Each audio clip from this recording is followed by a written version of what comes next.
के भाग 3 में मौलिक अधिकार देखने को मिलता है। ठीक है, मूल रूप से भारतीय संविधान में 6 प्रकार के मौलिक अधिकार आपको दिए गए थे, 7 प्रकार के, सॉरी, वर्तमान नहीं, स्वरूप 7 में दिए 6 गए थे। प्रकार के। ठीक, हाँ, कितने हैं? समानता का अधिकार कहाँ से कहाँ तक है? 14 से 18। 14 से 18। ठीक है, उसके बाद स्वतंत्रता का अधिकार कहाँ से कहाँ तक है? 19 से 22। 19 से 22। शोषण के विरुद्ध अधिकार कहाँ से कहाँ तक है? 23 23 से 24। 24। ठीक है, धार्मिक स्वतंत्रता का अधिकार 25 से 25 से 28। 28। ठीक है, सांस्कृतिक एवं शिक्षा का अधिकार 29 30। 29। संवैधानिक उपचारों का अधिकार 32। 32। ठीक है, संवैधानिक उपचारों का अधिकार क्या अमेरिकन संविधान में था कि भारत ने अपना अलग से ऐड करके देखा है? चलिए देखता हूँ इसका आंसर क्या होगा। ठीक है, नहीं, ये मौलिक तो अधिकार का अमेरिका संशोधन तो में जर्मनी से लिया है ना? हाँ? संशोधन कहाँ से लिया था? जर्मनी से लिया था ना संशोधन? जर्मनी से लेकर संशोधन। संशोधन। साउथ संशोधन तो अफ्रीका से साउथ अफ्रीका संशोधन। से। ठीक है, साउथ अफ्रीका से। आप मौलिक अधिकार का उद्देश्य की बात करेंगे तो मौलिक अधिकार का उद्देश्य वस्तुतः राजनीतिक लोकतंत्र की भावना को प्रोत्साहन देना है। ये कार्यपालिका और विधायिका के मनमाने कानून पे निरोधक की तरह काम करता है। ठीक है, ध्यान में रखेंगे। उल्लंघन की स्थिति में इसे न्यायालय के माध्यम से लागू किया जा सकता है। जिस व्यक्ति के मौलिक अधिकार का हनन हुआ है वो सीधे मतलब सर्वोच्च न्यायालय के शरण में जा सकता है। ठीक है, किस अनुच्छेद के तहत सर्वोच्च न्यायालय के शरण में जाएगा? 32। 32 के तहत। अगर हाईकोर्ट के भी शरण में अगर उसको जाने का मन होगा तो किस अनुच्छेद के तहत हाईकोर्ट के शरण में जाएगा? 226। 226, जो 226। अधिकारों की 216। रक्षा के लिए। ठीक है, सुप्रीम कोर्ट की बात करें, अधिकार 226, 226, 16 नहीं। ठीक है, 326 में 326। क्या है? व्यस्क 326 मताधिकार। है यूनिवर्सल वोटिंग राइट्स, सार्वभौमिक व्यस्क मताधिकार। यूनिवर्सल, यूनिवर्सल वोटिंग राइट कहते हैं उसको। हाँ, यूनिवर्सल सार्वभौमिक फ्रेंचाइजी व्यस्क बोलते हैं मताधिकारी इसको। तो कहते हैं यूनिवर्सल 326। यूनिवर्सल फ्रेंचाइज बोलते हैं, फ्रेंचाइज। फ्रेंचाइज। ठीक है, यस। यूनिवर्सल है वोटिंग राइट हो, अमेरिका में जाके वोट जाके कर दीजिए, यूनिवर्सल वोटिंग राइट है आपके पास। सार्वभौमिक व्यस्क मताधिकार, यूनिवर्सल वोटिंग राइट्स, इसी को तो बोलते 326 को। उसको बोलते हैं फ्रेंचाइज, बोलते सही, आर्टिकल सही है। ठीक है, जो नहीं, अधिकारों की आर्टिकल रक्षा भी के सही लिए। है और वो भी सही है, उसको सार्वभौमिक व्यस्क मताधिकारी बोलते हैं। इंग्लिश में क्या बोलते हैं? Universal voting rights. अच्छा, ठीक है। चलिए, जो अधिकारों की रक्षा के लिए बंदी, प्रत्यक्षीकरण, परमादेश, प्रतिषेध, अधिकार पीछा, उत्प्रेषण जैसे अभिलेख या फिर रीट जारी किए जाते हैं। ठीक है, हालांकि मौलिक अधिकार कुछ सीमाओं के दायरे में आते हैं लेकिन ये अपरिवर्तनीय भी नहीं है। ठीक है, मतलब ऐसा नहीं समझता इसको अपरिवर्तनीय नहीं किया जा सकता, परिवर्तन नहीं किया जा सकता, किया जा सकता है।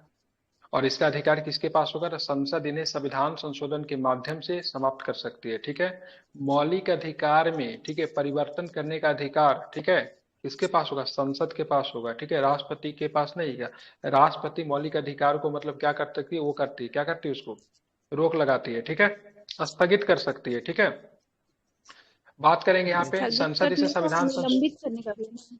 निलंबित, वही निलंबित करने का अधिकार जो होता है राष्ट्रपति के पास हो। संसद इन्हें संविधान संशोधन अधिनियम के माध्यम से समाप्त कर सकती है अथवा इसे कटौती भी कर सकती है। ठीक है, अनुच्छेद 20 21 द्वारा प्रदत्त अधिकार को छोड़ के, 20 21 के द्वारा प्रदत्त अधिकार को छोड़ के, ठीक है, राष्ट्रीय आपात के दौरान इन्हें स्थगित किया जा सकता है। ठीक है, 20 21 को भी खत्म किया जा सकता है, लेकिन कानून द्वारा स्थापित प्रक्रिया के आधार पर ही 20 21 को आप खत्म कर सकते हैं। ठीक है, राज्य के नीति निर्देश सिद्धांत की बात करेंगे, विशेषता हमारे संविधान का। ठीक है, अगर बात करें डॉक्टर भीमराव अम्बेडकर के अनुसार राज्य के नीति निर्देश के बारे में क्या कहा, तो राज्य की नीति निर्देश सिद्धांत। ठीक है, अब जैसे वहीं पे राज्य नीति निर्देश सिद्धांत का विशेषता आपको लिखना था ना, तो लिख देते हैं राज्य, डॉक्टर भीमराव अम्बेडकर के शब्दों में के अनुसार अगर बात करेंगे तो राज्य की नीति निर्देश सिद्धांत एक भारतीय संविधान की अनूठी विशेषता है। ठीक है, अब थोड़ा सा इनको मतलब अंडरलाइन कर दीजिएगा। ठीक है, इनका उल्लेख संविधान के चौथे भाग में किया गया है। इसे मोटे तौर पर 3 वर्गों में विभाजित किया जाता है। ठीक है, इसमें कौन कौन है? तो एक समाजवादी है, गांधीवादी है और उदारवादी है। ठीक है, नीति निर्धारक तत्वों को कार्य सामाजिक एवं आर्थिक लोकतंत्र को बढ़ावा देना है। ठीक है, क्या इसका उद्देश्य है? तो सामाजिक और आर्थिक लोकतंत्र को बढ़ावा देना है।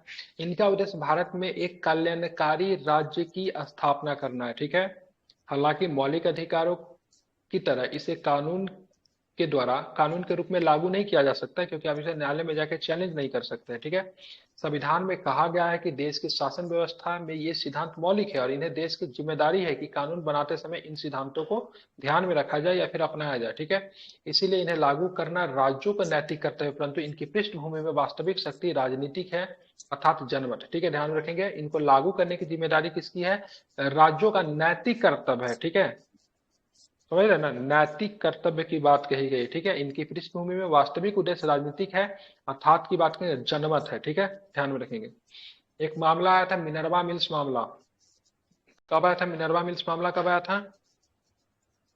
1980 में ना। 1980 में आया था। ठीक है, मिनर्वा मिल्स मामला 1980 में सर्वोच्च न्यायालय ने, तो जनमत का ठीक मतलब है, हो गया कि जब लोग चाहेंगे तब, क्या मतलब जब जनता चाहेगी तभी ना इसको लागू किया जाएगा। जनता तो चाहती है सारे नीति मतलब निर्देशक सिद्धांतों को लागू कर दे। ठीक है, राज्य उसके लिए, तो देखिए जिस समय नीति निर्देशक सिद्धांत जो भारतीय संविधान में जो शामिल किया गया, तो इसको बोला गया था मौलिक अधिकार 1 और मौलिक अधिकार 2 के नाम से इसको लागू करना। ठीक है, लेकिन हमारा राज्य उस समय संसाधनीय अवस्था से भी बहुत पिछड़ा हुआ था और इतना अधिक अधिकार लोगों को देने के पक्ष में नहीं था, तो बोला गया से राज्य का नैतिक कर्तव्य होगा कि जब भी कानून बनाए इसके सिद्धांतों को ध्यान रखे, इसके सिद्धांतों को धीरे धीरे लोगों पे मतलब लागू करे। ठीक है, तो पूरी तरीके से बॉल किसके पाला में चला गया? राज्य के पाला में चला गया। लेकिन कहीं ना कहीं से राज्य अगर इसका लोगों को अधिक देती है ना, तो उनका मतलब क्या होता है? संसाधन भी बहुत अधिक खर्च होता है, उनके अधिकार भी कमजोर होता है। ठीक है, इसलिए राज्य बहुत ही कम मात्रा में इसका, बहुत ही देखेंगे सारे नीति सिद्धांत तो कहीं पे लागू ही नहीं हुआ। लोग बहुत अधिक डिमांड करता है, उसके बाद राज्य पे जब राजनीतिक क्या बोलते हैं दबाव बनता, तब धीरे धीरे मतलब इसको लागू किया गया है। हाँ, लोग तो चाहते ही है, लेकिन पूरी तरह डिपेंड किसके ऊपर चाहता है? राज्य के ऊपर चाहता है। राज्य अगर नहीं चाहेगी लागू करना, तो आप कुछ नहीं कर सकते राज्य को। फंडामेंटल राइट में तब न्यायालय तो जा सकते हैं ना, लेकिन आप इसके प्रावधान को लागू कराने के लिए किसी भी तरह का वो कार्य नहीं कर सकते हैं। ठीक है, जैसे कुछ दिन पहले बिहार में शराबबंदी किया गया, तो कुछ लोगों ने कहा खाने और पीने की आजादी है। ठीक है, तो उसमें भी फिर काउंटर किया गया, खाने और पीने की आजादी है तुम्हारा फंडामेंटल, लेकिन गलत चीज खाने और पीने की आजादी नहीं है। ठीक है, तो उसको भी बंद किया गया। तो इसमें सब कुछ में है, कहीं कहीं पे आप देखेंगे तो ज्यादातर फंडामेंटल राइट और नीति नियत तत्व के बीच में आप देखेंगे तो टकराव की स्थिति हमेशा उत्पन्न होती है। जैसे एक तरफ खाने पीने की आजादी है और दूसरी तरफ 47 के तहत बहुत सारे चीजों को बंद किया गया जा सकता है। ठीक है, तो पूरी तरह राज्य के ऊपर ही डिपेंड करता है आपको देना चाहती है कि नहीं देना चाहते। अगर देना भी चाहती है तो कब देना चाहती है, क्योंकि इसके लिए कोई समय नहीं निर्धारित किया गया है, तो इतने दिनों में आपको वो चीजें आपको मिल जाएगी। भारतीय संविधान की नींव मौलिक अधिकारों और नीति निर्देशक सिद्धांतों के संतुलन पर रखी गई, लेकिन ये संतुलन बिल्कुल भी नहीं करता। दोनों का काम तो रखा गया, संतुलन बनाना एक दूसरे का पूरक होना चाहिए। ठीक है, बोलते हैं इसे नीति निर्देशक तत्व। ठीक है, मौलिक अधिकार जो एक दूसरे का पूरक है। इसलिए मिनर्वा मिल्स में जब ये टकराया, सर्वोच्च न्यायालय ने कहा था कि भारतीय संविधान की नींव मौलिक अधिकार और नीति निर्देशक तत्वों के संतुलन पर रखी गई है। ठीक है, पूरक होने चाहिए एक दूसरे के। लेकिन किसी भी परिस्थिति में अगर नीति निर्देशक तत्वों का फंडामेंटल राइट को टकराएगा, ठीक है, तो फंडामेंटल राइट को ही वरीयता दी जाएगी। ठीक है, ध्यान में रखेंगे। हाँ, ये तो 1951 के चंपक दोराइजन केस में आया था ना ये फैसला, कि अगर बिल्कुल ठीक मौलिक है। अधिकार और नीति निर्देशक तत्व में किसी प्रकार का क्लैश होता है तो मौलिक अधिकार को प्राथमिकता है। क्योंकि मौलिक अधिकार से जो टकराएगा वो चूर चूर हो जाएगा। ठीक है, बहुत शक्तिशाली है मौलिक अधिकार। अब आते हैं मौलिक कर्तव्य। मूल संविधान में मौलिक कर्तव्य का उल्लेख नहीं किया गया था, जैसा कि आपको पता है। स्वर्ण सिंह समिति के सिफारिश पे 1976 में 42वें संविधान संशोधन के माध्यम से आंतरिक आपातकाल 75-77 के दौरान संविधान में शामिल किया गया। 2002 में 86वें संविधान संशोधन करके एक और भी मौलिक कर्तव्य को जोड़ा गया।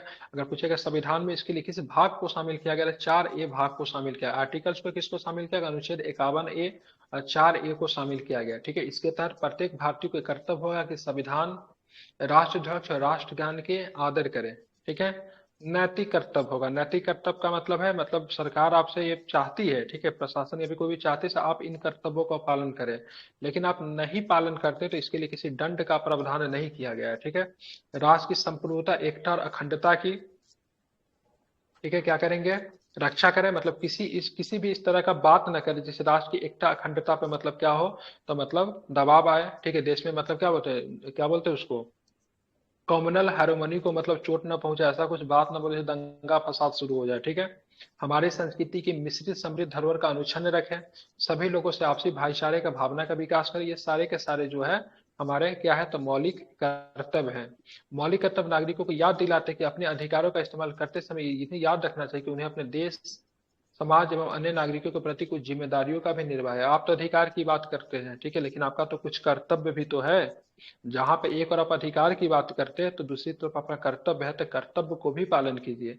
नीति निषेध तत्वों की तरह कर्तव्य को भी कानूनी रूप से लागू नहीं किया जा सकता, ठीक है। आपको इसी तरह बहुत अधिक विवाद भी होने लगा है। आप कोई व्यक्ति अगर मान लीजिए, जैसे बोलते से मतलब कोई व्यक्ति है जैसे मतलब राष्ट्रगान का बोलते सम्मान करना है, कोई नहीं कर रहा है, तो आप उसके लिए उसको जाके उसके ऊपर केस नहीं कर देंगे, ठीक है, ठीक है। हालांकि एक दो केस निकल कर आया है, बहुत सारी चीज इसमें भी बहुत सारा है, अभी हाल इमैनुअल फिलहाल में ही मतलब। इमैनुअल वर्सेस हाँ, केरल केरल इमैनुअल केस था ना। हाँ, तो राष्ट्रगीत को लेकर था, राष्ट्रगीत को था, ठीक ओके। है, वो इमोनियल, ठीक है। ये एक लड़का जो था स्कूल में पढ़ रहा था, तो स्कूल में राष्ट्रगीत होती थी, तो उसने मतलब उसमें सम्मान में मतलब वो करने से इनकार करे, सब नहीं करेंगे, ठीक है। कोर्ट में फैसला गया, तो कोर्ट में फैसला गया तो इसमें आर्टिकल 25 निकल कर आया। उसने कहा से देखिए हमारे रीजन में, ठीक है, हमारे रीजन हम लोग यूनिवर्सल रीजन को फॉलो करते हैं। अभी हाल फिलहाल में केरल में केस हुआ, बम केस भी, बम कांड नहीं हुआ अभी हाल फिलहाल में, उसी धर्म का वो बच्चा था। बोला से हम लोग यूनिवर्सल रीजन को फॉलो करते हैं, हमारे ईसाई का ही मतलब एक पार्ट है, क्या नाम उसका धर्म का नाम, कोई ना कोई दूसरा धर्म ईसाई का ही, लेकिन वो हिस्सा है। हमारे रीजन यूनिवर्सल रीजन को फॉलो करता है, उसमें हम लोग ना तो झंडा को मानते हैं, ठीक है, न तो मतलब राष्ट्रगीत को मानते हैं, न तो मतलब राष्ट्रगान को मानते हैं। इन सारे चीजों का हमारे यहाँ नहीं माना जाता है, ठीक है। तो कोर्ट ने भी सुना तो बोला भाई साहब ठीक है, आप नहीं मानते हो, लेकिन यहाँ पे धार्मिक आजादी है आपके पास, जो कि आर्टिकल 25 से 38 धार्मिक आजादी की बात करता है। इसी आधार पर उसको स्कूल से बच्चा को फिर से वापस लिया गया, ठीक है। तो राष्ट्रगान को लेकर, सॉरी राष्ट्रगीत को लेकर ये केस था, ठीक है, इमोनियल विजय वर्सेस केरल राज्य। उसके बाद हाल फिलहाल में अगर सिनेमा हॉल में आप अगर हम्म, आंसर में इसको इस तरह के विवादित मामलों को आंसर में कोट कर सकते हैं क्या, एज एन एग्जाम्पल। आलोचना में तो डाल ही सकते हैं, बिल्कुल डाल सकते हैं, क्यों नहीं डाल सकते हैं। विवादित मामला क्या है कि दिया गया, एक तरफ से वो धार्मिक, उसका एक तरफ से उसका धार्मिक आजादी भी तो है। अब मेरा धर्म अगर ये चीज करने की अनुमति अगर नहीं देता है तो नहीं करेंगे, मेरा धार्मिक आजादी है, तो मेरा धार्मिक आजादी का बचाव हो रहा है। जैसे कुछ कुछ चीजें हैं, जैसे कि से बात करेंगे। अभी हाल फिलहाल में एक विवाद निकल कर आया मिशनरी के स्कूल में, हाल फिलहाल में विवाद निकल कर आया मिशनरियों का जो स्कूल जो होता है, और बच्चा लोग परीक्षा देने गया, ठीक है, तो उनको हाथ में जो पहनाया जो जाता है उनको खुलवा दिया गया, चंदन टीका लगा के आने पे रोक लगाया जाता था। भाई ठीक है, मिशनरी का स्कूल वो समझ में आता है, लेकिन मेरा फंडामेंटल राइट है ना। स्कूल का कोड ऑफ कंडक्ट समझ में आता है, लेकिन फंडामेंटल राइट से बड़ा स्कूल का कोई कोड ऑफ कंडक्ट नहीं हो सकता है। हर संस्था का अपना कोड ऑफ कंडक्ट होता है, उसको आपको फॉलो करना पड़ेगा, लेकिन फंडामेंटल राइट सर्वोपरि है, ठीक है। तो वहां पे फिर जाके कुछ लोगों ने विवाद किया। चलिए, अब आते हैं, भारत क्या है, एक धर्मनिरपेक्ष राज्य है। स्कूल में तो इसलिए मना किया जाता है ना, ताकि यूनिफॉर्मिटी बनी रहे, किसी में हाँ, कोई भेदभाव यूनिफॉर्मिटी ना हो। बना हुआ रहता था बिल्कुल, लेकिन यहाँ पे मतलब यूनिफॉर्मिटी तो बना हुआ था, इसी इसी यूनिफॉर्म। बेसिस पे हुआ था ना वो जो बुर्का वाला विवाद हुआ था, कर्नाटक में हुआ था ना, हाँ आंध्र बिल्कुल, प्रदेश में। ये बुर्का वाला विवाद आपका हुआ था, कर्नाटक में हुआ था, कर्नाटक में हाँ, तो बुर्का ये भी तो विवाद हुआ इसी था, ठीक है। बेसिस पे था ना, ताकि सब मतलब किसी पे कोई भेदभाव ना किया जाए, इसलिए था बुर्का पे रोक लगाया जा रहा था। मतलब बुर्का पहनना, ठीक है, बुर्का पहनना, चंदन टीका लगाना या फिर हाथ में वो बांधना, दोनों में अंतर है ना। वहाँ पे कोड ऑफ कंडक्ट आपका जो ड्रेस का कोड मतलब उसका वोलेट क्या बोलते हैं वो हो रहा है, ठीक है, लेकिन कोई फिर अगर अगर चंदन किसी लगा के जा स्कूल रहा में है तो। यूनिफॉर्मिटी के लिए हर धार्मिक चिन्ह को हटाया जा रहा, तो फिर सारा तो धार्मिक चिन्ह ही है, चाहे वो टीका हो, चाहे वो बुर्का हो, चाहे वो हाथ का कलेवा हो। लेकिन वहां पे जो स्कूल में जो ये कर्नाटक वाला जो स्कूल में हटाया गया था, इसलिए हटाया गया था क्योंकि वहां पे ये आरोप लगाया गया था स्कूल प्रशासन के द्वारा कि ये लोग ना उसमें चीटिंग हम्म। करती हैं, ठीक है। उसका ये रीजन नहीं दिया था हम्म। स्कूल का हम कोड ऑफ कंडक्ट बना रहे, बोले ये लोग चीटिंग करती है, ठीक है। बुर्का में ठीक कान में ईयरफोन डाल के चीटिंग करते, वो उसका आधार बनाया गया था। इसलिए भारत का एक संविधान धर्मनिरपेक्ष है, इसीलिए किसी धर्म को विशेष भारत के धर्म के तौर पर मान्यता नहीं देता है। पता ही होगा, संविधान के निम्नलिखित प्रावधान भारत के धर्मनिरपेक्ष लक्षणों को दर्शाता है। सबसे पहले धर्मनिरपेक्ष संविधान हमारे संविधान में मूल रूप से नहीं था, हमारे संविधान पंथ निरपेक्ष शब्द को जोड़ा गया है। 42वां संविधान 1976 में इसको शामिल किया गया है, ठीक है।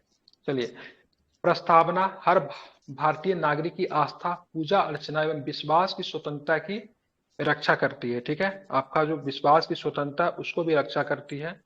आपकी पूजा अर्चना, आपकी नागरिक की जो आस्था उनको भी मतलब सम्मान करती है। किसी भी व्यक्ति को कानून के समझ समान समझा जाएगा, उसे कानून के समान सुरक्षा प्रदान की जाएगी, जो कि आर्टिकल 14 है। ठीक है, ये सभी को प्राप्त है।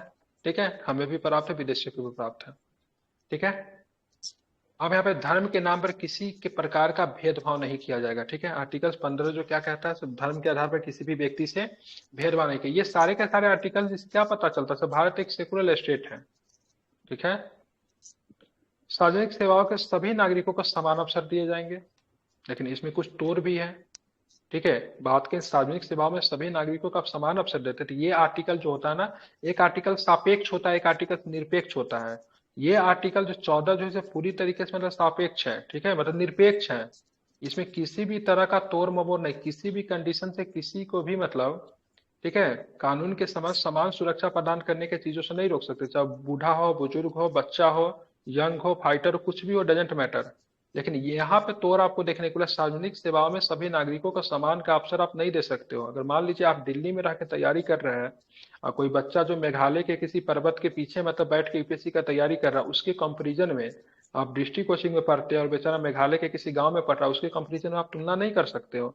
तो जाहिर सी बात है, सरकार अगर सामाजिक चीजों को अगर अप्लाई करेगा, तो जाहिर सी बात है आपका कटअप अगर 100 रखेगा तो उस बच्चे का कटअप 50 70 रखेगा, तभी जाकर उसको नौकरी हो सकता है, क्योंकि वो कभी भी आपका वो कंपेरिजन नहीं कर सकता। तो आर्टिकल 16, ठीक है, आर्टिकल 16 है, सार्वजनिक सेवाओं में सभी नागरिकों को समान अवसर प्रदान किए जाने की बात तो करता है, लेकिन हमारा संविधान एक एक तरह से समाजवादी व्यवस्था का भी बात करता है। तो उसके अनुसार इसको सापेक्ष न मानकर इसको निरपेक्ष, सॉरी, इसको निरपेक्ष न मानकर इसको सापेक्ष मानते हैं। मतलब इसे तोड़ मरोड़ किया जा सकता है। महिलाओं के कंपेरिजन आप कैसे तुलना कर सकते हो? जैसे दौड़ वगैरह में 10 मिनट में आपको अगर 1.5 किलोमीटर दौड़ना है, तो महिला आपका फिजिकली रूप से वीक होती है तो नहीं दौड़ सकती है ना। तो वो उसको बोला से चलो ठीक है आप 10 मिनट तो ले लो, लेकिन आप 1 किलोमीटर ही दौड़ो। ठीक है, तो आप देखेंगे कौन सा फंडामेंटल राइट दिया जा रहा है। और ये मतलब देखेंगे दो तरह का होता है। ठीक है, एक जो होता है इसको तय कौन करेगा, जो दिया गया वो सही है कि नहीं, तो इसको न्यायालय तय करेगी। ठीक है, मतलब ये जस्टिसेबल है कि नहीं है, ये तय करने का काम करेगा न्यायालय करेगा। अब जैसे देखेंगे सिंपल तरीके से ये करेंगे। जैसे मान लीजिए जैसे आर्टिकल 16 के अनुसार किसी व्यक्ति को सुने तो चल इसको 10 मिनट में 1.5 किलोमीटर, इसको 10 मिनट में 1 किलोमीटर, ये जस्टिफाइबल है, बिल्कुल जस्टिस करता है ये। क्योंकि दोनों में अगर समानता नहीं, ना तो बॉडी का समानता ना फिजिकल समानता है, तो दोनों को एक जैसा आप नहीं रख सकते हो। ठीक है ना, तो इसका तय करने का मतलब काम जो होता है सुप्रीम कोर्ट का होता है। तो ये हमारा दो तरह का आर्टिकल्स, हमारा दो तरह का फंडामेंटल राइट है, एक सापेक्ष है तो दूसरा निरपेक्ष है। ठीक है, तो ये आर्टिकल जो होता है सापेक्ष में आता है, जबकि अमेरिका में और यूएसए में जो आर्टिकल, यूएसए में जो फंडामेंटल राइट दिया जाता है ना, तो सारा का सारा निरपेक्ष होता है, कोई अंतर नहीं है। अगर 10 मिनट में 1.5 किलोमीटर पुरुष को दौड़ना था, 10 मिनट में 1.5 किलोमीटर महिला भी दौड़ेगी। अगर वहां पे आर्टिकल से पूरी तरीके से सबके लिए बराबर है, इसलिए वहां का जो फंडामेंटल राइट पूरी तरीके से निरपेक्ष है, सबके लिए बराबर है। लेकिन हमारे यहाँ ऐसा नहीं, हमारे यहाँ सापेक्ष है, जहां पे आवश्यकता होता है उसको तोड़ा ममोड़ा गया है। हर धार्मिक समूह के अथवा किसी हिस्से को अपने धार्मिक मामला प्रबंधन का अधिकार है। 26, किसी भी व्यक्ति को किसी धर्म में विशेष प्रचार के लिए किसी प्रकार का कर देने के लिए बाध्य नहीं किया जा सकता। 27 में है, किसी भी सरकारी शैक्षणिक संस्था में किसी प्रकार का धार्मिक निर्देश नहीं दिए जा सकते। ठीक है, 28 है, लेकिन इसमें भी अंतर है। इसमें भी कहा गया है मतलब जो मतलब माइनॉरिटी जो होगा सो अपने अनुसार अपने धार्मिक संस्था का भी गठन कर सकता है, जिसके आधार पर आप देखोगे मुसलमानों के द्वारा किसका गठन किया जाता है, क्या बोलते हैं उसको, मदरसा हो मदरसा। गया। मदरसा। ठीक है, यहाँ पे धार्मिक शिक्षा दिया जाता है। हिंदू लोग भी अपना कर सकते हैं, वो लोग हम लोग क्या करते हैं, जैसे गुरुकुल हो गया। ठीक है, अपने हिसाब से हम लोग चलाते हैं, गुरुकुल हो गया। ठीक है, जो कि संघ का स्कूल होता है। ईसाई का भी क्रिश्चियनिटी स्कूल है, जहाँ पे मतलब ईसा मसीह का प्रार्थना करवाया जाता है, जीसस के लिए एक अलग, हम मैं पढ़ा हूँ इस स्कूल में। ठीक है, बहुत लेट के हमको ये चीज समझ में आई, क्योंकि मेरे पापा ज्यादा पढ़े लिखे नहीं है। ठीक है, तो उनको नहीं समझ में आता था। मेरे एक चाचा जो है मतलब बैंक के मतलब सीनियर एम्प्लॉय है, तो वो आए तो मतलब एक दिन हमको लेने आए, तो बोले अरे क्या कर रहे हो, ये तो मतलब ये जीसस का प्रार्थना करवाता है ये। तो फिर हमसे पूछा कर, हम बोले प्रभात सर हाँ तारा सर अंतिम। होता है उसको बोलते नहीं, हैं। पर हम डंकन स्कूल से पढ़े हुए। ठीक है, डंकन बहुत बड़ी स्कूल है। ठीक है, पूर्वी चंपारण में पड़ती है, यस सर। लखनऊ यहाँ पे है, रक्सौल में है। ठीक है, तो मेरा शुरू का शिक्षा दीक्षा वहीं से हुआ डंकन से। बहुत बड़ा क्रिश्चियन का स्कूल है, बहुत बड़ा दूर में है, ठीक है। तो घर के लोगों को पता नहीं था, सबसे बड़ा स्कूल में एडमिशन करवाना हो गया। हम उसमें नर्सरी, एलकेजी, यूकेजी, 1 2 पर है, ठीक है। तो वहां पे अब जाके हमको समझ में आता, आखिरी घंटा जो होता था ना, तो आखिरी घंटा हम लोग को क्लास से निकाल दिया जाता था, एक जगह ले जाकर बताया ईसा मसीह के बारे में बहुत कुछ बताया जाता, उनका जन्म कैसे हुआ, नहीं हुआ, जीसस का क्या काम था, क्रॉस का मतलब क्या होता था, मरियम कौन थी, सब हम लोग को बताया जाता। हम लोग को उसमें बहुत अच्छा लगता था कि स्टोरी के तौर पर बताते थे, बहुत बढ़िया से बताया जाता था। बहुत मजे, क्या पता से हम लोग को धार्मिक शिक्षा देने की कोशिश कर रहा है। प्रार्थना जो होता था वो भी जीसस का प्रार्थना होता था, हम लोग याद कर गए थे। तो हो सकता है, उनका अधिकार है, सो कर सकते हैं, लेकिन मुख्य रूप से किसी भी शैक्षणिक संस्था में किसी प्रकार का धार्मिक दृश्य नहीं दे देखेंगे। गवर्नमेंट के द्वारा फंडेड होगा तो बिल्कुल भी नहीं। अगर कोई संस्था गवर्नमेंट के द्वारा फंडेड है तो बिल्कुल भी नहीं। लेकिन फिर भी इसमें दिक्कत है, मदरसा को जो फंड जाता है गवर्नमेंट ही करती है, लेकिन इसको माइनॉरिटी को बढ़ावा देने का काम सरकार को है। इसीलिए मतलब क्या होता है, तो यहाँ पे मतलब थोड़ा सा क्षम्य माना जाता है। नागरिकों का किसी भी वर्ग को अपनी भाषा, लिपि अथवा संस्कृति को संरक्षित रखने का अधिकार है, आर्टिकल 29। अल्पसंख्यकों को अपनी पसंद के शैक्षणिक संस्थाओं का स्थापना कर उन्हें संचालित करने का अधिकार, इसी के आधार पर मदरसा चलता है, ठीक है। तो इनकी शैक्षणिक संस्था है ना, उसको संचालित करने का अधिकार है। आप यहाँ पे बोलोगे सर यहाँ पे हम आर्टिकल 16 का प्रयोग करेंगे, तो आर्टिकल 16 का प्रयोग आपका यहाँ पे नहीं होगा। आर्टिकल 16 भी नहीं होगा, आर्टिकल 15 भी नहीं होगा। आर्टिकल 15 भी अब यहाँ पे जाके आपका काउंटर हो जाएगा। आप बोलोगे सर मदरसा है, जब मान लीजिए कोई हिंदू का मतलब कोई संस्था है, ठीक है, और वहां पे मतलब उसी धर्म से लोगों का है, तो आप वहां पे बोलोगे सर 15 तो कहता है किसी भी जाति धर्म से नहीं भेदभाव करेंगे, तो वहां पे आप वैसे लोगों को भर्ती करने की डिमांड कभी भी नहीं करोगे जो कि उस धर्म से संबंधित नहीं है। अब मदरसा के किसी काम के लिए कोई व्यक्ति इस्लाम धर्म से ही आना चाहिए, तो वहां पे किसी क्रिश्चियन व्यक्ति को ये आधार पे आप भर्ती नहीं कर सकते हो। तो सर आर्टिकल 15 तो कहता है किसी जाति धर्म विशेष के साथ भेदभाव नहीं करेंगे, तो यहाँ पे ये काम नहीं करेगा आपका, ठीक है। इसीलिए बोलते हैं भारतीय संविधान में जो मौलिक अधिकार जो दिया गया प्रकृति में क्या है, सापेक्ष है, जबकि निरपेक्ष नहीं है। सभी राज्यों के लिए समान नागरिक संहिता, ठीक है, आर्टिकल 44 में। ये हमारा क्या है, ये भी हमारा के देखेंगे तो ये इसको आर्टिकल 44 में क्या है हमारा, डीपीएसपी, डीपीएसपी का भाग है ये, ठीक है, ध्यान में रखेंगे। लेकिन ये मतलब इससे पता चलता है कि भारतीय संविधान एक धर्मनिरपेक्ष राज्य है, लेकिन इसके भी कानून को फॉलो करना काफी टफ है। देखिएगा अभी हाल फिलहाल में इसके ऊपर भी विवाद चल रहा है, ज्वलंत मुद्दा है। धर्मनिरपेक्षता का पश्चिमी अवधारणा धर्म, चर्च और राज्य के राजनीति के बीच अलगाव करती है। धर्मनिरपेक्षता का मतलब ये होता है प्रशासन या फिर राजनीतिक जो कि धर्म से अपना दूरी बनाकर रहेगी, लेकिन हालांकि एक व्यक्ति ने स्टेटमेंट दिया से कोई भी राजनीतिक धर्म रहित नहीं हो सकती है। किनका स्टेटमेंट, गांधी जी का है क्या? Yes sir. मतलब राजनीति को धर्म धर्म से अलग विहीन नहीं किया जा, राष्ट्र था गांधी। राजनीति को धर्म से अलग नहीं किया जा सकता है। नकारात्मक अवधारणा भारतीय परिवेश में लागू नहीं हो सकती, क्योंकि यहाँ समाज क्या है, बहुधर्मवादी है। इसीलिए भारतीय संविधान में सभी धर्मों का समान आदर, सभी धर्मों की समान रूप से रक्षा करते हुए धर्मनिरपेक्षता के सकारात्मक पहलू को शामिल किया गया है। इसके अलावा संविधान में, ठीक है, विधायिका में धर्म के आधार पर कुर्सी का आरक्षण देने वाले पुराने धर्म आधारित प्रतिनिधित्व को भी मतलब समाप्त कर दिया गया है। हालांकि संविधान के अनुसूचित जाति, अनुसूचित जनजाति को उचित प्रतिनिधित्व प्रदान करने के लिए अस्थायी आरक्षण का भी प्रावधान किया गया। अब तो महिला को लिए भी मिल गया है, पता ही होगा। दूसरा है, ठीक है, सार्वभौम, ठीक है, सार्वभौम वयस्क मताधिकार। भारतीय संविधान द्वारा यही बोल रहे विधा, थे, सार्वभौम तो वयस्क इसको इंग्लिश में मताधिकार। क्या बोलता है, universal franchise, universal voting rights बोलते हैं इसको। हाँ, यूनिवर्सल वोटिंग नहीं राइट भाई, नहीं बोलते हैं, यूनिवर्सल फ्रेंचाइज बोलते हैं। फ्रेंचाइज बोलते हैं। वोटिंग राइट हो ना बोलते हैं, यूनिवर्सल वोटिंग राइट इसको वोटिंग राइट्स नहीं बोलते हैं। नहीं बोलते बच्चा, नहीं बोलते हैं। मताधिकार क्या होता है? मताधिकार वोटिंग राइट्स ही तो होता है। यूनिवर्सल थोड़ी ना होता वो है। एडल्ट हो गया। यूनिवर्सल तो का मतलब सार्वभौमिक क्या हुआ? सार्वभौमिक तो यूनिवर्सल ही तो हुआ। अरे इसको कुछ और बोलते हैं। सार्वभौमिक हो गया यूनिवर्सल, और मताधिकार हो अरे गया वोटिंग राइट्स, और वयस्क हो गया एडल्ट। यूनिवर्सल सरफेस सर बोलते हैं, सफरेज बोलते हैं शायद इसको, एक बार चेक कर लीजिए, ठीक है। वोटिंग राइट तो सर नहीं बता, मेरा तो यही है, हो सकता है गलत हो, एक बार चेक कीजिए। मताधिकार ही को तो वोटिंग राइट्स बोलते हैं। ठीक है, सही है, लेकिन शायद सही है तो फिर यूनिवर्सल, शायद अरे कैसा? यूनिवर्सल सफरेज बोलते हैं इसको, हाँ तुम नहीं बोलते हो, ठीक, गलत है, चेक करो एक बार, अभी ठीक है। देते हैं। हाँ ठीक है, दीजिए सर मुझे, ठीक है। फ्रेंचाइज भी बोलते हैं sir. that all who are 18 and above, irrespective of their caste, education, religion, color, race, economic condition, able voting to rights vote. नहीं बोलते, ठीक है। यूनिवर्सल फ्रेंचाइज भी बोलते हैं, दोनों बोलते हैं, सफरेज भी बोलते हैं, फ्रेंचाइज भी बोलते हैं, दोनों बोलते हैं। वोटिंग राइट मुझे दिखाना कहाँ है? किसी का पर इंग्लिश ये वर्जन लिखा में हुआ मिल है जाएगा ना दिखाओ यूनिवर्सल कहाँ, एडल्ट, लक्ष्मीकांत। हाँ, यूनिवर्सल एडल्ट यूनिवर्सल बोल रहे हैं। एडल्ट, एडल्ट सफरेज बोलते हैं इसको, वो यूनिवर्सल तो उसके एडल्ट सफरेज। बेसिस पे होता है, on the basis of adult suffrage. खैर लैंग्वेज की क्लास नहीं है तो हम लोग पॉलिटी पे फोकस। बिल्कुल। देखिए आपको मैसेज किया है, चेक कीजिए इसको।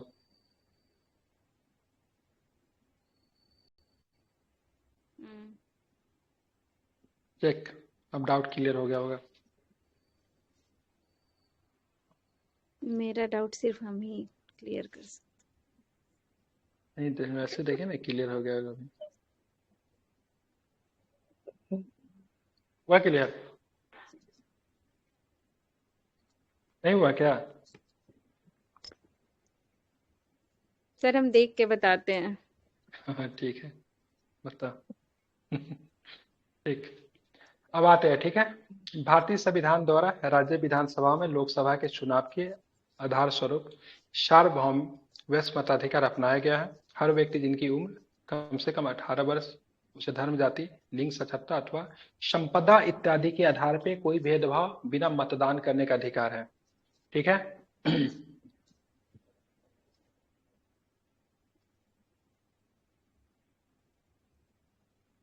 ठीक है, ध्यान में रखेंगे। मतदान में भेदभाव वाला वो वाला आर्टिकल 325 में है ना? 326 में मतलब क्या 325 नहीं समझे? 326 में तो हो गया कि 18 वर्ष से ऊपर वाले सारे सार्वभौमिक मतदान। मताधिकार, हाँ। 325 में वो हो गया कि किसी भी आधार पर बिना भेदभाव के मतदान करने का अधिकार, वो हो जाएगा 325 में। ठीक है। वर्ष 1989 में 61वें संविधान संशोधन अधिनियम 1988 के द्वारा मतदान की उम्र 21 वर्ष से घटाकर 18 वर्ष कर दिया गया, ठीक है। किसकी सरकार थी इस समय? सरकार कौन थे? देश के प्रधानमंत्री राजीव कौन थे? गांधी। ठीक है, राजीव गांधी देश के प्रधानमंत्री थे, ठीक है। अगर बात की अधिनियम जो था ना 1988 का था, 1989 में किया गया, ठीक है। देश के बृहद आकार, जनसंख्या, उच्च गरीबी, सामाजिक असमानता, अशिक्षा आदि को देखते हुए संविधान निर्माताओं द्वारा सार्वभौम वैश्य मताधिकार को संविधान में शामिल करना एक साहसिक एवं सराहनीय प्रयोग था, ठीक है। ध्यान में रखेंगे, समझ गए?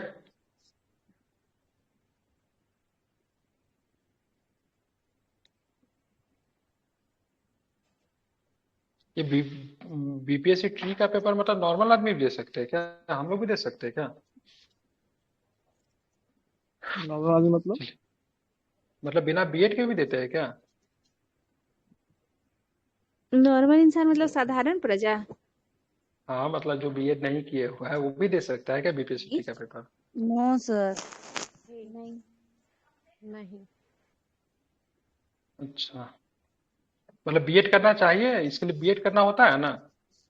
हाँ हाँ। कीजिएगा 3 साल इसमें पीजी। टाइम वेस्ट कीजिएगा, 3 साल में बीपीएससी में जॉब नहीं ले लीजिएगा सर। अरे पीजी जो किया रहेगा वो भी दे सकता है क्या? पीजी के नहीं, साथ बीएड भी चाहिए। जेआरएफ देना है। बीएड होना चाहिए अच्छा। तभी दे सकता है। अच्छा, ऐसा है क्या? डीएलएड। ज्यादा तो सर यूपी का बंदा ले लिया नौकरी, जैसा जैसा डाटा आ रहा है। हम लोग संविधान पढ़ रहे हैं, ठीक है, वो भी अपने देश का ही आदमी है। क्षेत्रवाद को बढ़ावा नहीं देना। क्षेत्रवाद को बढ़ावा नहीं दे, अभी हम देखो क्या चीज पढ़ रहे हैं, ठीक है। सार्वभौमिक मताधिकार की बात कर रहे हैं, ठीक है। वैश्य मताधिकार लोकतंत्र को बड़ा आधार देने के साथ साथ आम जनता के स्वाभिमान में भी वृद्धि करता है, समानता के सिद्धांत को लागू करता है। वैश्य मताधिकार जो है आपको समानता के सिद्धांत को लागू करता है, ठीक है। आपको पता होना चाहिए भारत बहुत ही कम समय में, मतलब जैसे भारत का संविधान जब शिशु था उसी अवस्था में सभी को मतलब वैश्य मताधिकार मिल गया था। किसी भी देश में संविधान बनने के वक्त ही महिलाओं को मतलब वोटिंग राइट नहीं दिया गया था, ठीक है। ये भारतीय संविधान की बहुत अच्छी बात है, तो महिलाओं को वोटिंग राइट, ठीक है, संविधान बनने के वक्त ही मतलब दे दिया गया, ठीक है। बहुत सारे देशों का संविधान बना तो 10%, 12% लोगों को वोटिंग राइट दिया गया। अमेरिका के संविधान को ही देख लीजिए, वहां पे मतलब सभी लोगों को वोटिंग राइट नहीं दिया गया था। वहां का जो मूल प्रजाति जो लोग थे, ब्लैक्स तो रेड इंडियन थे, उनको वोटिंग राइट नहीं दिया गया। ब्रिटेन में अच्छा, महिलाओं को वोटिंग राइट 1928 में जाके मिला था, ठीक है। 1926 में तो भारत में प्रश्न वोटिंग राइट मिल गया था महिलाओं को। क्या? प्रश्न है कि आधुनिक समय में किस देश ने सर्वप्रथम महिलाओं को मतदान का अधिकार प्रदान किया? आधुनिक समय में मतलब क्या, मतलब किसे? ऑप्शन में USA, England, New Zealand, Sri Lanka, Bharat. Britain में मिला था 1928 में, महिलाओं को वोटिंग राइट का मिल गया था। न्यूजीलैंड तो ब्रिटिश का गुलाम ही था तो दे नहीं सकता। ब्रिटेन ही लग रहा है 1928 में मिला था वहां पे। न्यूजीलैंड आंसर है। सर जब न्यूजीलैंड है। भारत ऑप्शन में है तो भारत क्यों नहीं, जब 1926 में मिल गया? तो हम लोग आजाद हुए ना, हमारा संविधान था क्या उस समय? नहीं था। भारत को महिला तो 1926 यह पहला जब यहाँ पे आया था, मांटेग्यू चैम्सफोर्ड रिपोर्ट आया था, उसी में ना महिलाओं को वोट देने की बात कही गई थी। हाँ। सिखों के लिए और क्या कहते हैं, ईसाई हाँ, तो एंग्लो महिलाओं को लिए अलग से मतलब वो वोटिंग राइट दे दिया गया था, लेकिन वो दूसरे ढंग का था। अल्पसंख्यकों को अपने उसमें हितों की रक्षा जैसे कर। किया गया था पृथक निर्वाचक मंडल नहीं, तो इसलिए हाँ। कुछ ही हम्म। कर। चलिए ठीक है, देता है कमजोर वर्गों के लिए नई आशाएं और मतलब प्रत्याशा भी जगाता है, ठीक है। दूसरे, भारतीय संविधान की बहुत अच्छी खूबसूरती एकल नागरिकता है, ठीक है। यद्यपि भारतीय संविधान फेडरल है और दो लक्षणों एकल एवं संघीय का प्रतिनिधित्व करता है, इसीलिए यहाँ पे मतलब एकल नागरिकता नहीं, डुअल सिटीजनशिप होना चाहिए जैसे किसी अमेरिका में है। लेकिन हम लोगों ने एकल नागरिकता के प्रावधानों को अपनाया है। दूसरी ओर अमेरिका जैसे देशों में प्रत्येक व्यक्ति के पास न केवल देश की नागरिकता होती है, बल्कि जिस राज्य में रहता है उसकी भी नागरिकता होती है। इसीलिए वो अधिकारों के दो समूहों का लाभ उठाता है। पहला, राष्ट्रीय सरकार के द्वारा जो प्रदान किया गया जो अधिकार होता है उनका भी उनको लाभ मिलता है। दूसरा जो होता है, राज्य सरकार के द्वारा जो प्रदान किए गए अधिकार जो होता है उनका भी लाभ मिलता है। आप बोलेंगे से मतलब एकल नागरिकता देने का मतलब है से एक तरह से लोगों का अधिकार को सीमित भी करना है, डबल राइट उनको नहीं मिला। लेकिन दूसरे तरह से एकल नागरिकता देना देश के मतलब फर्टर्निटी, ठीक है। उसके बाद बात करेंगे समानता का अधिकार को भी लागू करता है, ठीक है। ध्यान में रखें, तो दोनों चीज है इसका। जैसे कि बात करेंगे, जैसे भारत में सभी नागरिकों को चाहे किसी भी राज्य में पैदा हुए हो, ठीक है, संपूर्ण देश में नागरिकता का समान राजनीतिक और नागरिक अधिकार प्राप्त हो जाते हैं, उनमें कोई भी भेदभाव नहीं किया जाता। सभी नागरिकों के लिए एकल नागरिकता और समान अधिकारों के संवैधानिक प्रावधानों के बावजूद भारत में आप देखोगे तो सांप्रदायिक दंगे, ठीक है, वर्ग संघर्ष, जातिगत युद्ध, भाषाई विवाद, अभी हाल फिलहाल में अभी संसद में, ठीक है, संसद में एक दक्षिण भारत के नेताओं ने नॉर्थ इंडियन के बारे में बहुत उल्टा सीधा बोला, ठीक है। भाषाई विवाद ही तो है। जबकि जब भाषा की बात हुई थी तो हिंदी भाषा को राष्ट्रभाषा बनाने के समर्थक सबसे बड़ा दक्षिण भारतीय राज्य ही थे। सी राजगोपालचारी साहब से लेकर जितने भी लोग थे दक्षिण भारतीय, सबके सब लोग अरे हुए थे से हिंदी भाषा को राष्ट्रीय भाषा का दर्जा देना चाहिए। नॉर्थ इंडियन वाले शांत थे। लेकिन अभी आप देखिए बहुत अधिक नॉर्थ वर्सेस साउथ मतलब जातीय विवाद है, जैसे बीजेपी का तीनों राज्य राष्ट्रभाषा में। तो है ही नहीं ना, हिंदी राजभाषा है। तो राष्ट्रभाषा बनाने के पक्षधर थे दक्षिण भारत के ज्यादातर लोग जो थे हिंदी को राष्ट्रभाषा बनाने के पक्ष थे संविधान सभा में। जबकि नेहरू, अंबेडकर जो कि नॉर्थ इंडियन लोग थे, उनका कहना था कि नहीं, हिंदी को एज ए राज्य भाषा के तौर पे ही रखते हैं, किसी के ऊपर थोपना नहीं चाहिए। जबकि दक्षिण भारतीय नेताओं का परिचय तो सबके सब मतलब हिंदी को राष्ट्रभाषा बनाने के पक्ष में थे, ठीक है। लेकिन फिर भी अभी भाषाई विवाद सबसे बड़ा रीजन बना है, जो कि north Indian versus south Indian, West Indian के बारे में आपको देखने को मराठा भाषा का विवाद देख लीजिए, या फिर दक्षिण भारत के मतलब भाषा को श्रेष्ठ भाषा बताना। हाल फिलहाल में संसद में एक स्टेटमेंट दिया गया है। निर जातीय विवाद होते रहे, इसका अर्थ है कि संविधान के निर्माताओं ने एकीकृत और संगठित भारत राष्ट्र के निर्माण का जो सपना देखा था वो पूरी तरीके से पूरा नहीं हो पाया, ठीक है। समझ रहे हैं ना। स्वतंत्र निकाय की बात करेंगे, भारतीय संविधान की बात करेंगे। स्वतंत्र निकाय है, पता ही आपको, भारतीय संविधान बोलते हैं। भारतीय संविधान के द्वारा बहुत सारे निकाय को स्वतंत्र निकाय का दर्जा दिया गया है। भारतीय संविधान न केवल विधायिका, कार्यपालिका व सरकार, केंद्र और राज्य तथा न्यायिक अंगीकार उपलब्ध कराता, बल्कि कुछ स्वतंत्र निकायों की भी स्थापना करता है। उन्हें संविधान ने भारत सरकार के लोकतांत्रिक तंत्र के महत्वपूर्ण स्तंभों के रूप में परिकल्पित किया है, ठीक है। ऐसे कुछ स्वतंत्र निकाय, जैसे बात करें ऐसे कुछ स्वतंत्र निकाय निम्नलिखित है, जैसे संसद तथा राज्य विधानसभा भारत के स्वतंत्र निकाय में आएंगे, ठीक है।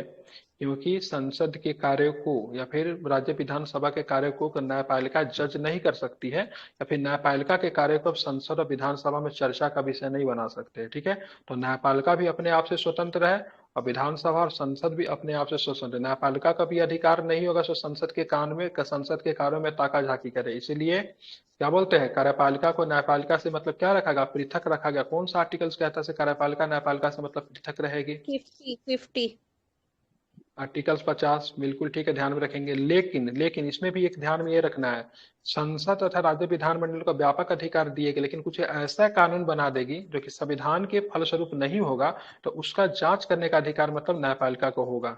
लेकिन कानून बनाने के वक्त तो मतलब वो नहीं करेगी। ठीक है, मतलब कहते हैं ना, सोचने के लिए किसी को सजा नहीं दी जाती है, जुर्म करने के लिए सजा दिया जाता है। ठीक है, तो ये कानून सोचने के बना अगर देगी। कोई साजिश करता है तो उसके लिए भी तो है ना आपराधिक हाँ, उसके लिए भी है। ठीक है, उसके लिए आप उसको वो कर सकते हैं, नजरबंद कर सकते हैं उस आधार पे।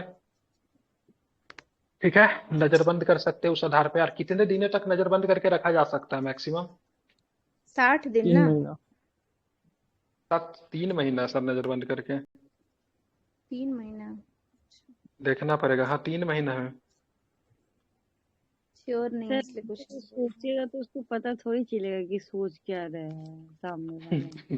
अच्छा, सोचेगा नहीं आपके रहे। आप। अखबार में खबर नहीं हाँ पड़ती है क्या, कितने बार देता है कि साजिश बनाते हुए पकड़े गए या चोरी की साजिश या डकैती। अगर मान लीजिए से आपके आपके मतलब आपने कुछ ऐसा प्लान कर रखा है। ठीक है, आपके मतलब क्या बोलते हैं, आपके बैग से या फिर कुछ ऐसा मिल जाए जिसमें पूरा मतलब समझिए किसी मतलब समझिए पटना जंक्शन का पूरा नक्शा वगैरह बनाई हुई है। ठीक है, कहाँ से कैसे जाएंगे नहीं जाएंगे, पूरा नक्शा उसा बड़े पैमाने पर तैयार हुआ, पाकिस्तान का एक लेटर आपके बॉडी से मिल गया, कुछ मतलब विदेशी करेंसी आपके यहाँ से मिल गया, अभी आपने कोई अपराध नहीं किया है। ठीक है, आपके कुछ मतलब 4 5 20 25 सैटेलाइट फोन्स मिल गए। ठीक है, कुछ मतलब सिम्स मिल गया 4 5 गो।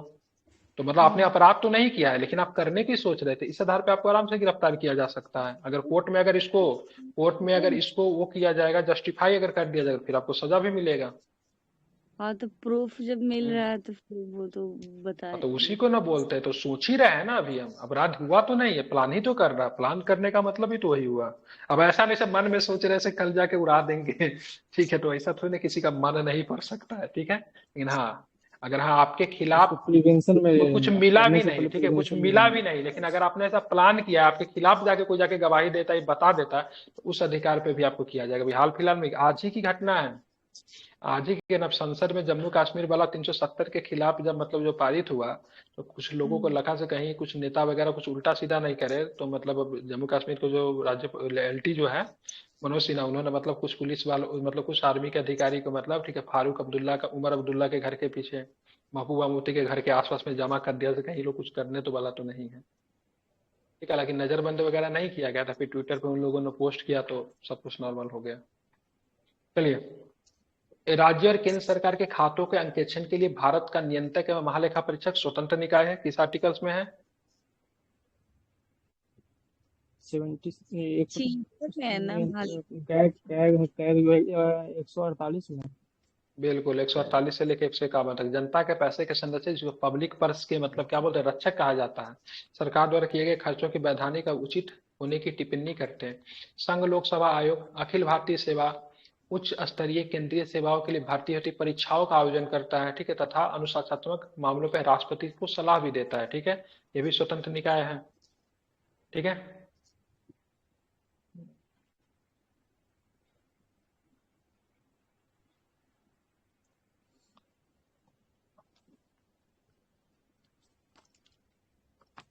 समझ रहे हैं ना? उसके बाद बात करेंगे राज्य लोक सेवा आयोग, जिनका नाम हर राज्य में राज्य सेवाओं के लिए भर्ती हेतु परीक्षाओं का आयोजन करना, अनुशासनात्मक मामलों पर राज्यपाल को सलाह देना, ये भी आपका स्वतंत्र निकाय है। आपका बीपीएससी क्या है, स्वतंत्र निकाय है। ठीक है, इसलिए बीपीएससी के फैसले को आप बहुत जगह पे चुनौती नहीं देते हैं ना, बट बहुत सारा आयोग जो होता है अपनी चीजों को लेने में स्वतंत्र होता है। ठीक है, देखते हैं हमेशा जो कोर्ट में चुनौती देने जाता है तो हार भी जाता है। सीजीएल का एक्स्ट्रा रिजल्ट आया ना, चेक किए क्या आप लोगों ने? नहीं है। अच्छा, चलिए, विभिन्न प्रावधानों, यथा कार्यकाल की सुरक्षा, निर्धारित सेवा शर्तें, एक्स्ट्रा नहीं भारतीय आया सर, संचित में रिवाइज करके आया है, रिवाइज दिया है ना कर कुछ दिया है कुछ, सीजीएल का। कुछ कुछ हो रहा है, हाँ कुछ कुछ रिवाइज दे मतलब दिए। 800 की 700 दिया है कुछ। ओके। हाँ वही, ठीक है। विभिन्न वे आदि के माध्यम से संविधान इन निकायों की स्वतंत्रता सुनिश्चित करते हैं। अगर मान लीजिए कि इतना बड़ा संस्था है, ठीक है, अगर इनको अपने मन से काम करने के लिए नहीं देंगे तो सरकार इनको पपेट एजेंसी की तरह मतलब काम करेगी। सरकार के किसी भी कार्यों को ये मतलब अनैतिक कार्यों को मतलब वही नहीं कर सकती है, तो फिर इनका रहने से न रहने से क्या ही मतलब बनता है। इसलिए संविधान के द्वारा संवैधानिक संस्था के तौर पर इनको मतलब मान्यता प्रदान की गई ताकि स्वतंत्र रह के बिना किसी डर के साए में मतलब क्या कर सकते, कार्य कर सके, ठीक है। ध्यान रखिए, इसीलिए देखिए इलेक्शन कमीशन हो गया, सरकार से टकरा जाती है। विनोद राय नाम का एक कैग का अधिकारी का नाम सुने हुईगा, ठीक है, कांग्रेस को पूरी तरीके से बर्बाद करी। उसके बाद बेचारा कांग्रेस 2014 के बाद से फिर कभी सत्ता में नहीं आया। अब कितने दिन बाहर रहेगी नहीं रख, लेकिन एक व्यक्ति का, ठीक है, एक व्यक्ति की वजह से पूरा कांग्रेस के ऊपर आरोप लगा। बाद में सुनते वो भी जिस आरोप को लगाया गया वो आरोप भी गलत साबित हुआ, ठीक है। सुरेश कलमारी के द्वारा विरोध था 2008 वाला में, उसके बाद ए राजा कृष्णन का जो था, ए राजा कृष्णन कोयला घोटाला वाला में, तो यही ना था, विनोद राय ही तो ना कैग के अध्यक्ष, ठीक है। यस सर वो समझ। विनोद राय ने थे, उसी का रिपोर्ट के करप्शन की वजह से कांग्रेस गवर्नमेंट बाहर गई। आपातकालीन प्रावधान, अब आपातकालीन प्रावधान संविधान में होना चाहिए कि नहीं होना चाहिए, इस बात को लेकर डिबेट है। जहां पे भारतीय संविधान लोगों के इतने व्यापक अधिकार की बात करता है, तो वहां पे आपातकाल जैसा प्रावधान जहां पे सारा मौलिक अधिकारों को आप समाप्त कर देते हैं, तो सरकार का बहुत ही बड़ा एकात्मक मतलब स्वरूप है, जिसको सरकार अनुचित तरीके से भी मतलब इसका प्रयोग करते हुए आ रही है। और जिसमें से सबसे अधिक जो मतलब सरकार के मतलब अनुचित तरीके से प्रयोग करती है, 356 का प्रयोग करती है। इंदिरा गांधी ने अपने शासनकाल में 15 बार 356 का प्रयोग किया। नेहरू जी इतने बड़े समाजवादी नेता का, उन्होंने भी 7 से 8 बार मतलब क्या किया, 356 का प्रयोग किया। केरल के सरकार को 356 की तरफ बर्खास्त करने वाली पहली सरकार बनी थी केरल की सरकार, जहां पे कम्युनिस्ट पार्टी की सरकार बनी थी, उसकी सरकार को बर्खास्त कर दिया गया।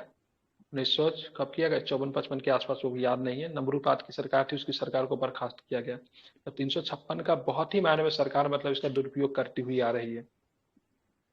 आपातकाल की स्थिति में प्रभावशाली ढंग से निपटने के लिए भारतीय संविधान में राष्ट्रपति के लिए वृहद आपातकालीन प्रावधानों की व्यवस्था है। इन प्रावधानों में संविधान को शामिल करने का उद्देश्य देश की संप्रभुता, एकल अखंडता, सुरक्षा, संविधान एवं देश के लोकतांत्रिक ढांचे को मतलब क्या करना है, सुरक्षा प्रदान करना है। संविधान में 3 प्रकार के आपातकाल की विवेचना की गई। सबसे पहले तो जानते हैं राष्ट्रीय आपातकाल होता है, युद्ध, ठीक है, आक्रमण एवं अथवा सशस्त्र विद्रोह से पैदा हुई राष्ट्रीय अशांति की अवस्था 352 में है, ठीक है। राज्य में आपातकाल राष्ट्रपति शासन 300, संवैधानिक तंत्र की विफलता पे 356। ये सर सशस्त्र केंद्र, विद्रोह बाद में जोड़ा गया ना। बाद में देखिए राज्य में आपातकाल की बात करेंगे 2 आधार पे लगेगा, समझ लीजिए जरा काम आएगा, ठीक है। एक तो 356 है, राज्यों के अंतर्गत संवैधानिक तंत्र की विफलता हो जाएगी तो 356 है, लेकिन राज्य अगर केंद्र के अनुदेश का अगर पालन नहीं करेगा तो उसके लिए 365 है, ठीक है। ध्यान रखें, दोनों आधार पर राज्य में मतलब लगाया जाता है, ठीक है। उसके बाद देखेंगे क्या है, तो वित्तीय आपातकाल, ठीक है, राज्य की वित्तीय स्थिरता में पड़ते संकट में 360। आपातकाल के दौरान देश की पूरी सत्ता केंद्र सरकार के हाथों में आ जाती है और राज्य केंद्र के नियंत्रण में चले जाते हैं। इसे संविधान में संशोधन के लिए बगैर देश का ढांचा संघीय से एकात्मक हो जाता है, ठीक है। देश का ढांचा कैसा था, संघीय था, लेकिन अब जाके कैसा होगा, एकात्मक हो जाएगा, समझ रहे हैं ना। देश राजनीतिक तंत्र संघीय सामान्य परिस्थितियों के दौरान से एकात्मक आपातकाल के दौरान में परिवर्तित होना संविधान का एक अद्वितीय विशेषता है। मतलब सामान्य परिस्थिति में हमारा राजनीतिक तंत्र संघीय होता है, जबकि मतलब आपातकाल के दौरान हमारा राजनीतिक तंत्र कैसा हो जाता है, एकात्मक हो जाता है। ये एक बहुत बड़ी विशेषता है। हमारे सरकार में बात करें 3 टायर गवर्नमेंट सिस्टम की बात की गई है, जो कि मूल रूप से संघीय परिधानों की तरह भारतीय संविधान में 2 स्तरीय सरकार, केंद्र एवं राज्य संगठन का प्रावधान तथा केंद्र एवं राज्यों की शक्तियों के अंतर्विष्ट है। मतलब संघीय विधानों में क्या है, 2 तरह का सरकार होते हैं, state government and central government. लेकिन हमारे संविधान की सबसे अनूठी विशेषता क्या, हमने 3 टायर सिस्टम लेकर आया 1992 में, 73वां में, 74वां संविधान संशोधन में 3 स्तरीय सरकार का प्रावधान किया। जो विश्व के किसी भी संविधान में आपको 3 टायर गवर्नमेंट आपको नहीं देखने को मिलते हैं। ये हमारे संविधान की सबसे अनूठी विशेषता है, क्योंकि हमारे ग्रामीण स्तर पे लोगों को भी मतलब सरकार के ठीक है, सरकार से जोड़ने का मतलब हम लोगों ने काम किया। संविधान में एक नए भाग 9 नई अनुसूची 11 को जोड़ के 1992 में 73वां संविधान संशोधन के माध्यम से पंचायतों को संवैधानिक मान्यता प्रदान किया गया। इसमें एक नया भाग 9 जोड़ा गया। इसी प्रकार 74वें संविधान संशोधन 1992 में, ठीक है, फिर 9 का ए जोड़ा, ठीक है, संविधान में 12वीं अनुसूची को जोड़कर नगर पालिकाओं मतलब शहरी स्थानीय सरकारों को भी संवैधानिक मान्यता हमने प्रदान कर दी। ठीक है, उसके बाद बात करेंगे, देखेंगे यहाँ पे शहरी समितियां भी हम लोगों ने शामिल किया। 97वां संविधान संशोधन 2011 ने सरकारी समितियों को संवैधानिक दर्जा और संरक्षण प्रदान किया। इस संबंध में इनसे हम 3 परिवर्तन इनसे संविधान में दिए गए हैं। इनमें सरकारी समिति गठन करने का अधिकार मौलिक अधिकार बना। ठीक है, सरकारी सहमति गठन करने का अधिकार जो है आपका मौलिक अधिकार है, अनुच्छेद 19। इसने एक नया राज्य नीति निर्देशक तत्व जोड़ा सरकारी समितियों को प्रोत्साहन करने के लिए 43 का ठ, अब हिंदी क्या होगा ध्यान में नहीं है। ठीक है, इसने संविधान में नया अनुच्छेद, ठीक है, संविधान में नया भाग, ठीक है, 9 का बी, सॉरी 11 का बी जोड़ा, सरकारी समितियां कोऑपरेटिव सोसाइटी 9 का भी, सॉरी क्या मैं बोल रहा हूँ, ठीक है, 9 का भी जोड़ा। ठीक है, 9 में क्या है, पंचायती राज है। ठीक है, 9 के ए में आपको देखेंगे तो शहर वाला है, और ठीक है 9 के बी में आपका हो जाएगा सहकारी समिति हो जाएगा। ठीक है, शीर्षक थे अनुच्छेद 343 के जे से लेकर 243 के जेड तक। नया भाग 9 बी के अंतर्गत ऐसे अनेक प्रावधानों द्वारा सुनिश्चित किया गया कि देश भर में सहकारी समितियां लोकतांत्रिक व्यवसायिक स्वास्थ्य ढंग के साथ आर्थिक मजबूती के साथ कार्य करें। यह संसद को अंतर